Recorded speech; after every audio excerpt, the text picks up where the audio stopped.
Keluaran pasal 18 ayat 1-12. Yitro mengunjungi Musa. Kedengaranlah kepada Yitro imam di Midian, mertua Musa, segala yang dilakukan Allah kepada Musa dan kepada Israel umatnya, yakni bahwa Tuhan telah membawa orang Israel keluar dari Mesir. Lalu Yitro mertua Musa membawa serta Zipora istri Musa yang dahulu disuruh Musa pulang, dan kedua anak laki-laki Zipora, yang seorang bernama Gersom, sebab kata Musa, aku telah menjadi seorang pendatang di negeri asing, dan yang seorang lagi bernama Eliezer, sebab katanya, Allah Bapakku adalah penolongku dan telah menyelamatkan aku dari pedang Firaun. Ketika Yitro mertua Musa beserta anak-anak dan istri Musa sampai kepadanya di padang gurun, tempat ia berkemah dekat gunung Allah, disuruhnyalah mengatakan kepada Musa, aku mertuamu Yitro datang kepadamu membawa istrimu beserta kedua anaknya. Lalu keluarlah Musa menyongsong mertuanya itu, sujudlah ia kepadanya dan menciumnya. Mereka menanyakan keselamatan masing-masing, lalu masuk ke dalam kemah.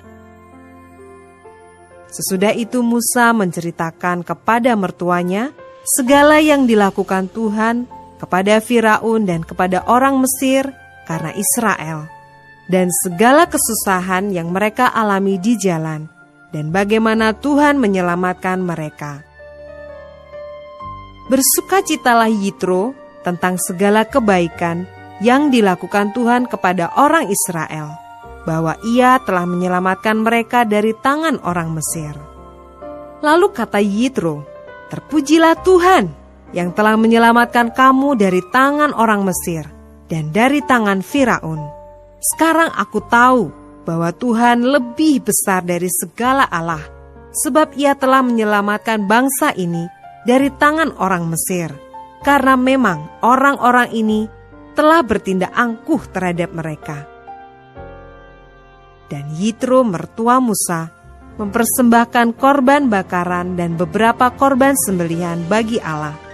Lalu Harun dan semua tua-tua Israel datang untuk makan bersama-sama dengan mertua Musa di hadapan Allah.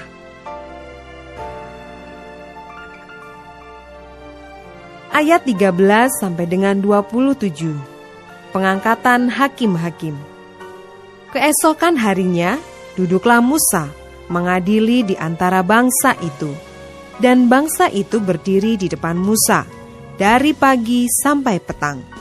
Ketika mertua Musa melihat segala yang dilakukannya kepada bangsa itu, berkatalah ia, apakah ini yang kau lakukan kepada bangsa itu?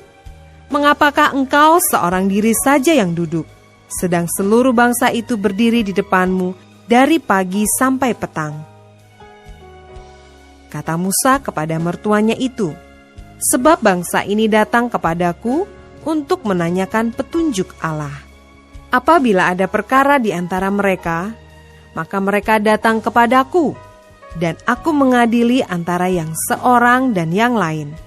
Lagi pula aku memberitahukan kepada mereka ketetapan-ketetapan dan keputusan-keputusan Allah. Tetapi mertua Musa menjawab, tidak baik seperti yang kau lakukan itu.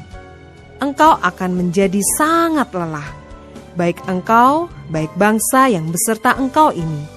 Sebab pekerjaan ini terlalu berat bagimu, takkan sanggup engkau melakukannya seorang diri saja. Jadi sekarang, dengarkanlah perkataanku, aku akan memberi nasihat kepadamu, dan Allah akan menyertai engkau. Adapun engkau, wakililah bangsa itu di hadapan Allah, dan kau hadapkanlah perkara-perkara mereka kepada Allah.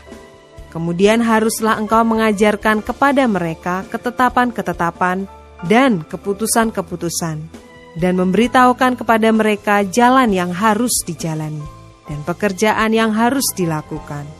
Di samping itu, kau carilah dari seluruh bangsa itu orang-orang yang cakap dan takut akan Allah, orang-orang yang dapat dipercaya, dan yang benci kepada pengejaran suap. tempatkanlah mereka di antara bangsa itu menjadi pemimpin 1.000 orang, pemimpin 100 orang, pemimpin 50 orang, dan pemimpin 10 orang. Dan sewaktu-waktu mereka harus mengadili di antara bangsa, maka segala perkara yang besar haruslah dihadapkan mereka kepadamu, tetapi segala perkara yang kecil diadili mereka sendiri. Dengan demikian mereka meringankan pekerjaanmu, dan mereka bersama-sama dengan engkau turut menanggungnya. Jika engkau berbuat demikian dan Allah memerintahkan hal itu kepadamu, maka engkau akan sanggup menahannya, dan seluruh bangsa ini akan pulang dengan puas, senang ke tempatnya. Musa mendengarkan perkataan mertuanya itu, dan dilakukannya segala yang dikatakannya. Dari seluruh orang Israel, Musa memilih orang-orang cakap dan mengangkat mereka menjadi kepala atas bangsa itu, menjadi pemimpin 1.000 orang, pemimpin 100 orang, pemimpin 50 orang, dan pemimpin 10 orang. Mereka ini mengadili di antara bangsa itu sewaktu-waktu. Perkara-perkara yang sukar dihadapkan mereka kepada Musa, tetapi perkara-perkara yang kecil diadili mereka sendiri. Kemudian Musa membiarkan mertuanya itu pergi, dan ia pulang ke negerinya.